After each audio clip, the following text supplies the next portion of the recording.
ইশরাক সাহেবকে মেয়র হিসাবে শপথ নিতে এই সংশ্লিষ্ট মন্ত্রণালয়ের আর কোনো বাধা থাকলো না। মহামান্য হাইকোর্টের ডিভিশন বেঞ্চে মিস্টার জাস্টিস আকরাম হোসেনের সমন্বয়ে ডিভিশন বেঞ্চে দুদিন হিয়ারিং হয়েছিল। সাবজেক্ট ম্যাটার ছিল যে ইশরাককে শপথ বন্ধ করার জন্য জৈনিক মামুন রশিদ এটা রিট করেছিল তার শপথ এবং রায়কে চ্যালেঞ্জ করে। 2 দিন হিয়ারিংয়ের পরে আজকে মহামান্য সুপ্রিম কোর্টের হাইকোর্ট ডিভিশন রায় দিয়েছে। সে রায়ে তাদের আবেদন রিট পিটিশনটা অর্থাৎ রিট পিটিশনটা সামারিলি খারিজ করে দিয়েছে এবং আদেশে মহামান্য হাইকোর্ট ডিভিশন বলেছে এই মামলাটা এসেছে ট্রাইব্যুনাল থেকে। কেউ যদি ক্ষতিগ্রস্ত হয়ে থাকে, যদি সে আপিলের ট্রাইব্যুনাল আছে সেখানে যেতে পারে এবং সে ওইটা চ্যালেঞ্জ কেউ করে নাই। আর আইন অনুযায়ী নির্বাচন কমিশন শপথ নিয়েছে এবং আইন উল্লেখ করেছে, নির্বাচন গ্যাজেট করেছে, গ্যাজেট 30 দিনে শপথ হবে ল। এটা চ্যালেঞ্জ করতে হলে ট্রাইব্যুনালে যেতে হবে, যেহেতু পিটিশন কোর্ট ট্রাইব্যুনালে যাননি। আর দ্বিতীয় যে উনার মামলা করার অধিকার নিয়ে অনেক বড় অবজারভেশন দিয়েছে। জনস্বার্থে যে করলে মামলা করতে পারে, তবে সে মামলার ধরন ভিন্ন। পরিবেশ নিয়ে মামলা করে, মানবাধিকার নিয়ে মামলা করতে পারে, মৌলিক অধিকার নিয়ে মামলা করতে পারে, জনস্বার্থের মামলা। এখানে জনস্বার্থের কিছু নাই এবং উনি দেখাতে পারেন না যে উনি সমাজসেবা করেন, সমাজ সেবক হিসেবে বা ঢাকা সিটি কর্পোরেশনের ভোটার হিসাবে যে ওনার কোনো ক্ষতিগ্রস্ত হয়েছে, ক্ষতিগ্রস্ত ব্যক্তি হিসেবে নিজেকে উনি কিন্তু প্রমাণ করতে পারেননি আদালত। আর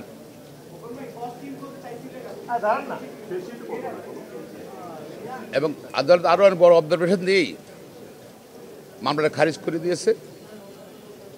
ফলে ইশরাকের শপথ নেওয়ার আর কোনো বাধা রইল না। তো আগামী 26 তারিখের মধ্যে শপথ নিতে হবে। শপথ যদি না দেওয়া হয়, যেহেতু ট্রাইব্যুনাল একটি আদালত, হাই কোর্ট অফ দ্য কান্ট্রিতে চেষ্টা করছিল একটা মহল শপথকে বন্ধ করার জন্য, সেটা ব্যর্থ হয়েছে। আর যদি শপথ না দেওয়া হয়, সেটা আদালত অবমাননা হবে। যারা সংশ্লিষ্ট, যাদের নলেজ আছে, মন্ত্রণালয় সম্পর্কিত সবাই আদালত অবমাননা হবে। এবং আমরা কিন্তু আইনজীবীরা এর মধ্যে আলোচনা করে নিয়েছি, নেক্সট স্টেপ কিন্তু কন্টেম্পট অফ কোর্ট হবে। আমরা আশা করছি সরকার আইনের শাসনে বিশ্বাস করবে, রায়ের প্রতি আস্থা রাখবে। ট্রাইব্যুনাল এবং হাইকোর্ট ডিভিশনের আজকের রায়ের প্রতি আস্থা রেখে আগামী 24 ঘন্টার ভিতর তার শপথের ব্যবস্থা গ্রহণ করবেন। লোকায়ন বলছে তার কোনো লোক নেই, সে তো লোক আসছে লয়ের মামলা করতে পারে, তবে এইসব মামলা না যেখানে কন্টেস্টিং পার্টিস আইনে বলা আছে কারা কারা এই মামলায় পার্টি হবে। এটা সিভিল কেসে কিন্তু আপনি অনেকগুলো পার্টি করতে পারেন, কিন্তু এখানে কিন্তু শুধু প্রতিদ্বন্দ্বী প্রার্থীরা পার্টি হবে, আর কেউ পার্টি হবে না। আর সুতরাং প্রতিনিধি প্রার্থী, সে প্রতিনিধি প্রার্থী নয়, সে আপিলও করে নাই, তো তার লোকাশ্রী রেখে এখানের মধ্যে সেটাই। আর নির্বাচন কমিশনের ভূমিকা সম্বন্ধে, নির্বাচন কমিশন কিন্তু কিছু করণীয় নাই। নির্বাচন কমিশন কিন্তু গতকাল স্টেটমেন্ট করে বলেছে তারা আদালতের নির্দেশ পেলে স্বাধীনতার পরে যতগুলো রায় পেয়েছে সবগুলো তারা কার্যকর করেছে।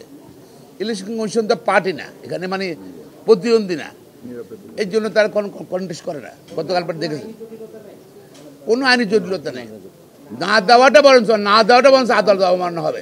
ওটা আর বলেছি স্থানীয় সরকার মন্ত্রণালয় থেকে পিআরও বোধহয় বলছে যে একটা মামলা, হাইকোর্টে একটা মামলা বিচারাধীন আছে, এটার জন্য আমরা অপেক্ষা করছি। শেষ হয়ে গেছে, সুতরাং তার আর কোনো জটিলতা নেই, কোনো কিছুই নেই, মানকে বাধা নেই। আশা করি ইনশাল্লাহ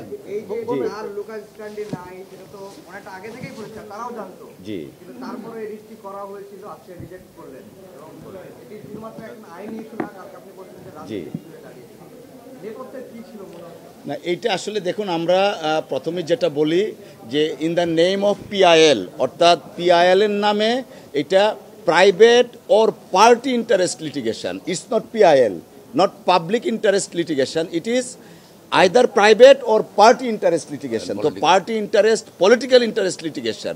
তো এটার মিনিংটা নিশ্চয়ই আপনারা বুঝতে পারছেন। আমরা যদি গত কয়েকদিনের ধারাবাহিকতা দেখি, এই স্থানীয় সরকার মন্ত্রণালয়ের উপদেষ্টা লয়ার নোটিশ ইস্যু করা হয়েছে, কোর্টে মামলা পেন্ডিং, যে কারণে শপথ নিতে দিচ্ছেন না। তো আজকে এটা প্রমাণিত হয়েছে যে আইনি প্রক্রিয়ায় ইশরাক সাহেবকে মেয়র হিসাবে শপথ নিতে এই সংশ্লিষ্ট মন্ত্রণালয়ের আর কোনো বাধা থাকলো না। যদি তারা আজকের পরে শপথ নিতে বাধা প্রদান করে, আদালত অবমাননার শামিল হবে। এবং সুপ্রিম কোর্টের আইনজীবীরা অত্যন্ত তীক্ষ্ণভাবে দেখবে, উপদেষ্টা যিনি আছেন তাকে কিন্তু কোনো রাজনৈতিক দলের প্রতিনিধি না তিনি সেখানে, বাট দেশের মানুষ তার কার্যক্রমে কিন্তু বিশ্বাস করতে শুরু করেছে কোনো একটা পার্টির পারপাস সার্ভ করার জন্য তিনি কাজ করছেন। দেশের মানুষ সেইটাও বুঝতেছে যে কোনো গোষ্ঠী, পার্টি, পলিটিক্যাল পার্টির পারপাসটা সার্ভ করছেন। আমরা আহ্বান জানাবো, এই দেশের বর্তমান অবস্থার প্রেক্ষিতে আইনের শাসন প্রতিষ্ঠার লক্ষ্যে সর্বোচ্চ আদালত যে নির্দেশনা দিয়েছেন, সেই নির্দেশনার আলোকে যেন মন্ত্রণালয় কার্যকরী পদক্ষেপ অনতিবিলম্বে নেন।